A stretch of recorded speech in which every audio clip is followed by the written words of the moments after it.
Okay, so tonight I'm going to speak about different things in the same time. I was thinking about doing a video about the song Hate, which is on the first album, The Party's Over. I was talking about this album in previous videos, and I wanted to do a video about this song Hate because I think it's a very particular song. I can't compare any song to this one. It has something very particular. It's like a story told in the lyrics. So I see images while I'm listening to the song, but in the same time it's very strange. It's a song which is very strange. There is a strange feeling in the song. It's about hate, so the subject is very particular, and even the way it's played.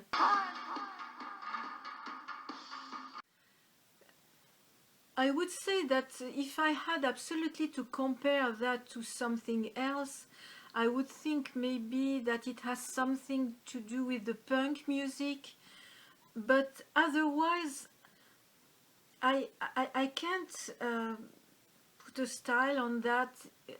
I can't compare it to another song. I remember the first time that I heard it, I was like, what? What is this song? And actually I would say it's very well played on stage. Hollis sings it and plays it really well. It's almost like a play.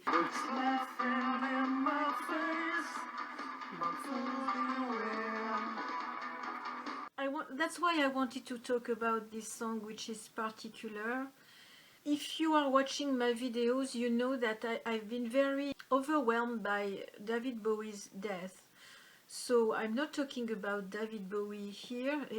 Every time I say that and I start talking about David Bowie, no, the fact that David Bowie died obviously affected me much more than I would have thought. I don't know why, maybe because it's related to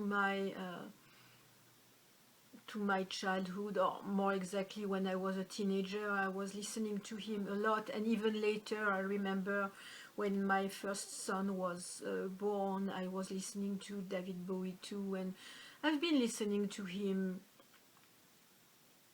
all my life, I would say, almost, you know.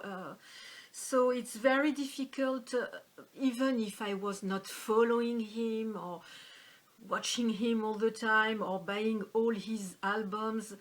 I think it's like losing someone familiar, you know. It's kind of hard, and I've been watching a lot of David Bowie's interview, because what he's explaining helps me to understand things about Hollis. So I'm not saying that David Bowie is talking for Hollis, no, but David Bowie is talking about subjects which make me think of Hollis and which gives me questions in mind. So for example, I was thinking that David Bowie, we are watching him not because he's hiding from the journalist or he's playing the star. He didn't need to play the star. He was a star anyway. And he was not hiding from the journalists. On contrary, he was very present, but he was not giving much. We are still wondering who is David Bowie? How is he in private, you know? Who was he exactly? And I was watching also videos of his songs, the songs that I like the most, and it's strange. Always a lot of makeup, a lot of different costumes. There is always a theme. I would say that each song is as much visual as musical. So there is as much for the ears as for the eyes, you know. I'm wondering if I'm not watching David Bowie's video videos more for the look than for the music itself. I listen to the music, but I could listen to a CD or a record or what I have at home, or even just putting a CD on my computer. But actually, I like to watch the visual on stage.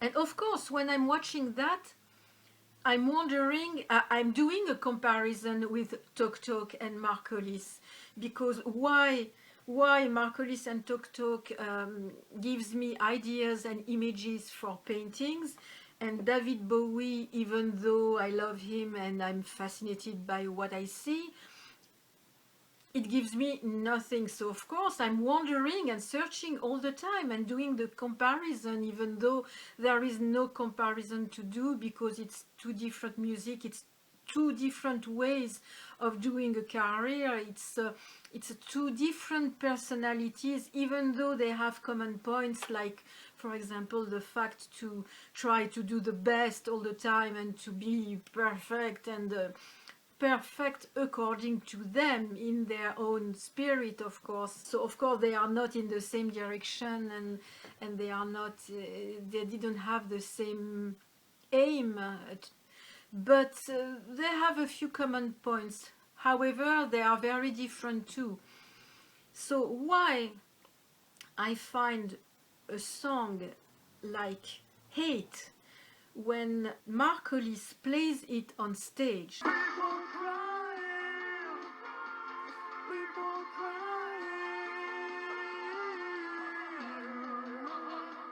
we can say that Mark Hollis is dressed in a costume, or he's trying to give a message through his costume. No, if you see the video, the concert in Florence, for example, the image is very dark. He's wearing his sunglasses, so we are even wondering how he managed to see something, but of course he has the light in the eyes, so of course he manages to see something. But the fact that he has sunglasses in such a dark space already gives something strange. Then the song is strange. But he doesn't need to wear a costume to look strange. All the ambience, the arrangements, and the song, and his sunglasses give a strange feeling. My confusion,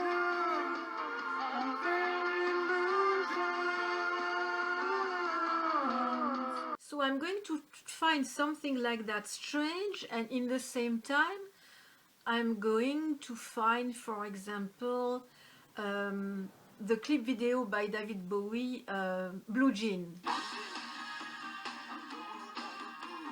I was watching that yesterday, and he's wearing a lot of makeup. It's like it's almost it's like in I would say a science fiction movie kind of makeup. He could be in Star Trek with such a makeup on the face, and the face he's doing, and all the scene is a little weird.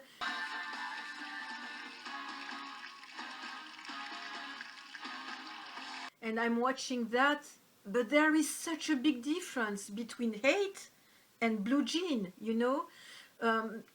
It's not the same at all. We can't compare musically, we can compare. Visually, we can compare. So I was wondering, to be fascinated, or maybe to love an artist, or to admire an artist, do we need to find him or her strange? And by what way? Is it necessary to wear a costume and an incredible makeup to look strange? Or is it necessary to have some strangeness in a song, on the song itself? It is true that Mark Hollis, by wearing his sunglasses most of the time, or a big part of his career, even though it's not especially interesting to know why he's wearing sunglasses, but it gives a strange feeling because automatically people are wondering why. So why? And we want to know the why, and then we start getting some interest in the person. It's not my case because I think that I guessed why. I suppose that I guessed why, and I will keep it for myself because it's only my idea. And I don't want to tell that like if it's something true and I have the truth. No. Anyway, uh, Mark Hollis, in an interview that you will find on Snow in Berlin, said where he bought these sunglasses, the green ones, in New York, and that it was a way for him to have some privacy even when he's among a lot of people, because then it makes like a distance between the people and him, and it also a way to hide if he's angry at someone, it is hiding his eyes. That's what he said in the interview. Now I don't know if it's exactly the good explanation, and honestly I don't think that it's very relevant for his career and his music to know why he's wearing sunglasses. He wanted to wear sunglasses. A lot of artists, when they are outside, they wear sunglasses. My mother was wearing sunglasses when she was going to do some shopping. Of course, when she was going on stage, she was not wearing sunglasses. But if she could have done that, she would, because maybe she didn't want to wear makeup that day, so sunglasses, it's a good way to hide the fact that she had no makeup on her. In the case of Mark Hollis, of course, it's not a question of makeup, as you can imagine. The only thing interesting in that is that it gives a strange feeling, and maybe it brings some interest to the person. But I don't think that it's enough to... We are not going to admire an artist just because he's wearing sunglasses, because if the music sucks, nobody will get interest, and he can wear sunglasses as much as he wants. Anyway, I was thinking that there are very many different ways to attract a form of strangeness around an artist, and it's different according to the artists. I also understood that when I paint about an artist, there is a form of strangeness in the model, in what I'm painting, and also in my paintings. When I watch all the paintings that I've made in my life, including the Jim Morrison paintings or even the Who paintings, there is something always when people are wondering, when they are watching my paintings, they always ask questions because they don't understand. They always like, oh, what were you thinking when you were doing that? And I didn't realize that before. I just understood that yesterday because I was watching David Bowie, and I was wondering, why am I watching David Bowie? It's hurting me, you know. I don't feel good by watching his videos. I love his music, but right now I feel really bad because he died, and it's hurting me. So what's the point? And I understood that I couldn't stop watching because there was something strange that I wanted to understand, and that I wanted to be able to make a comparison between David Bowie and Mark Hollis and to understand the why. And suddenly I understood that all my paintings have a very strange feeling in them. I'm finishing Tomorrow Started, and the next one will be even more strange. And I didn't know that about myself. I never guessed something like that. Especially that I don't think that I'm someone who is strange. I don't think so. I don't like to play games. I don't like to act. I don't like to give the impression that I'm someone else. I say the things rather frankly. I would say I don't like to lie. I don't like to pretend. I like what is natural, what is spontaneous. That's probably why I like Hollis, because even though he maybe tried to give a feeling of strangeness, we can still always see the human being behind, which is certainly not the case with David Bowie. David Bowie gives a very nice and sympathetic feeling when you listen to him in interview. He seems very charming and very nice and very polite, and he answers the questions, and he's rather patient with the journalists most of the time, and obviously he makes a lot of efforts for the media, but we don't know who he really is. And in an interview he said, I'm sorry, I didn't find, I saw that the other night and I couldn't remember in what video I saw it, but he said, I'm always interested in what I don't understand. I am attracted to what I don't understand. And I was a little disturbed by what he just said, because suddenly I was wondering, am I attracted to what I don't understand? And for a partly yes. Sometimes because I need to understand things. So if there is something that I don't understand, I'm going to try and try and try until I understand.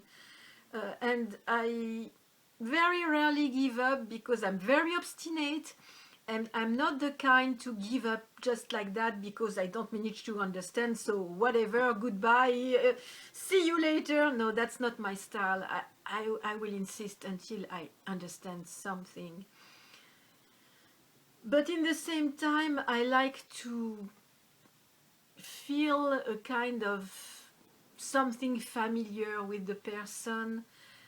I like to see the human being behind the artist. So I need a form of connection. That's what I mean. So if there is an artist who is very cold and who gives nothing, it's probable that I'm not going to be very interested in that person, because it gets on my nerves, actually. In the case of David Bowie, it's different, because first, the music is very often very good. Then second, he seemed to be a very nice guy, and he was a hard worker, and that is something that I admire in people. So it's difficult to say, oh, okay, I don't understand who was this guy, whatever.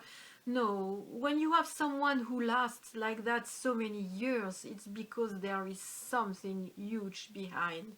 In his hugeness, he was huge, but a little different by the way of being huge,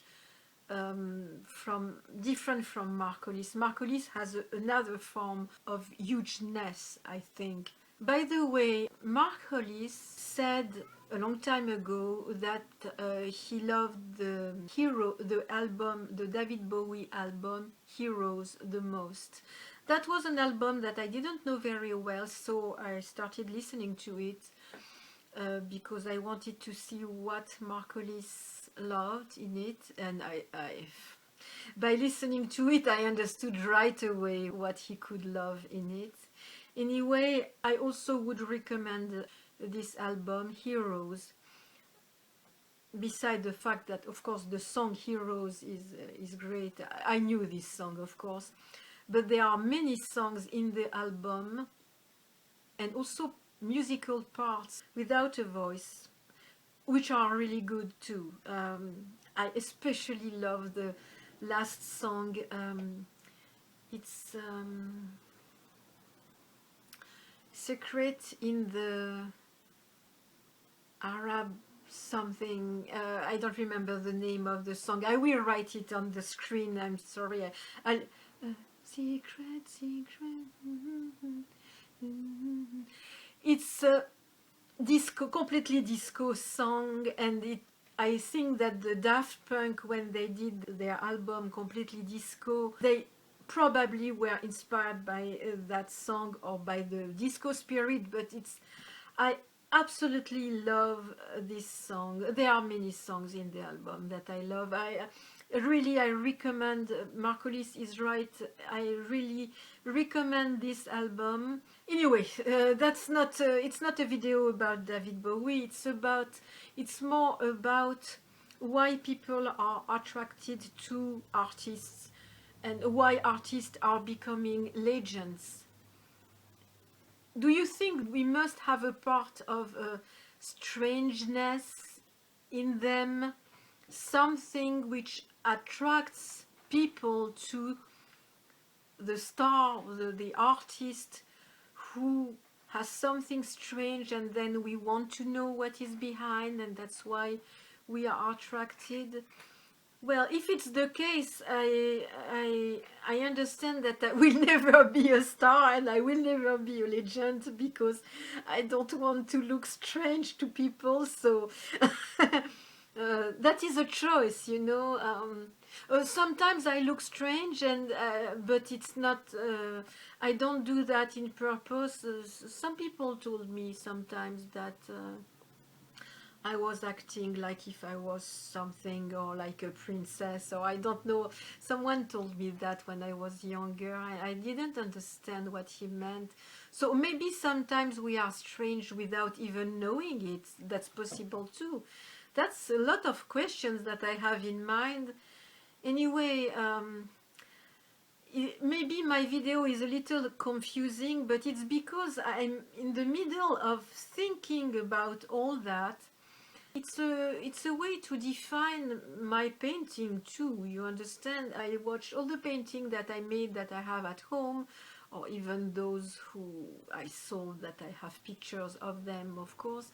There is always a form of strangeness in them, and now I'm wondering if it's not exactly what interests me in the painting. For example, I could do a still life, I mean, you know, for example, a fruit and flowers. I already did that, but I'm so bored doing things like that. And even I understand that people paint landscapes because they are very beautiful landscapes, but I can't say that painting landscapes is very exciting for me, because if you have a very beautiful landscape, you can take a picture, you know. Well, yesterday I went to a museum in Pasadena. I saw beautiful landscapes made in the Impressionist period, and wow. But some people are very good at that, and it's not really my purpose in my paintings. Anyway, if you have answers to that, artists, must they be strange to succeed? That's my question. According to you, what do you think? Do you like an artist, or do you admire him? Or are you wondering who he is? If he's strange, if there is something strange in his music, in himself, in his costumes, in his way of playing on stage? I don't know. Tell me. I'm curious. I'm wondering. Maybe I'm a more complex person than I thought. I thought that I was very simple and very transparent, and obviously I'm not. Okay, now I'm becoming strange. Now I'm going to scare myself, you know. Okay, so I see you in my next one. I have a few in preparation. I have the artwork coming. I took pictures in the museum. I will post that and a few things, and the adventure continues. Bye bye. I forgot. I wanted to say something very important in the song Hate. Coming back to Hate.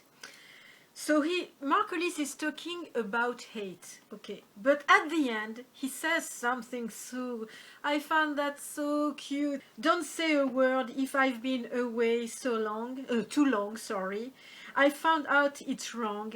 I found out I don't need hate. I don't need hate. I don't need hate.